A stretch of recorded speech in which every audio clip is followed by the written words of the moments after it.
wanakiweka chini pale. Akishakiweka chini pale, wakikifunua hivi, lazima warudi na mnyama. Wakisharudi na yule mnyama, anachukua jicho na roho ya yule mnyama, wanaingiza kwenye kile kidude, ila chenyewe hakijaagi.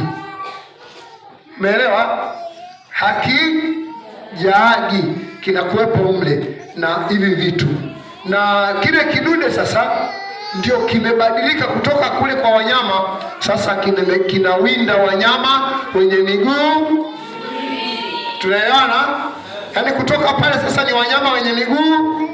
Sasa utaisha mpaka uniambie. Kwa hivi ni vitu ambavyo vinatumika vipindi kile wanapofanya yale matambiko na vitu hivyo. Sasa hivi hapa nilipopewa maelezo vinakaa juu ya kile kidude. Kwa katika ile sehemu, eneo hili kimoja bado hakija kuwepo. Mwenye nacho kule popote alipo, kama hakuleta, mimi nimeamuru kufa afe kwa jina la Yesu. Tuko pamoja? Jamani, kuna madawa mengi. Mfungwa nani begi lingine liko hapo. Hapo buyu moja hii.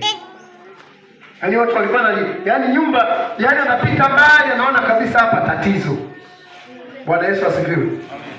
Mnaona vitu hivi? Vipi hapo ndugu zangu? Haya chana. Hayo mavifaa ya huduma zao. Hiyo nini? Madam. Hiyo hapo umeona hii? Waonyeshe watu.